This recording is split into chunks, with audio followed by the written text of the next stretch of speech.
கோயிலில் கொடுக்குற அதே டேஸ்ட்டில் நாக்கு சட்டை வைக்கும் புளியோரசம் செய்கிறதுக்கு ஒரு பேனில் 2 டேபிள் ஸ்பூன் முழு மல்லி, 1 டீஸ்பூன் மிளகு, 1 டீஸ்பூன் வெந்தயம், அப்புறம் 1 டீஸ்பூன் எள் இதெல்லாம் சேர்த்து நல்லா வாசம் வரைக்கும் வறுத்து எடுத்து வச்சுக்கோங்க. இப்போ அதே பேனில் கொஞ்சமாக நல்லெண்ணெய் சேர்த்து காரத்துக்கு தகுந்த மாதிரி 10லேருந்து 12 மிளகாத்தூள் இதையும் வறுத்து எடுத்து வச்சுக்கோங்க. அப்புறம் 1/4 கப் பச்சை வேர்க்கடலை இதையும் நல்லா வறுத்து எடுத்து வச்சிருங்க. இப்போ வேர்க்கடலை தவிர மீதி எல்லாத்தையுமே அரைச்சி எடுத்து வச்சுக்கோங்க.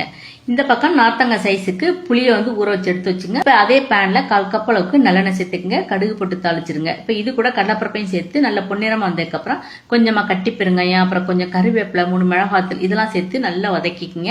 அப்புறம் அந்த கெட்டியா கரைச்சி வச்சிருக்க புளித்தண்ணி இதையும் சேர்த்து கூடவே இது கூட 1 டீஸ்பூன் மஞ்சள் தூள், அப்புறம் தேவையான கல்லுப்பு சேர்த்து நல்லா இந்த மாதிரி கெட்டியா வரும்போது அரைச்சி வச்சிருக்க பொடி, அப்புறம் கொஞ்சமா வெல்லம், வறுத்த வேர்க்கடலை எல்லாம் சேர்த்து நல்லா இந்த மாதிரி எண்ணெய் பிரிஞ்சிருந்தோம்னா அடுப்பு ஆஃப் பண்ணிடுங்க.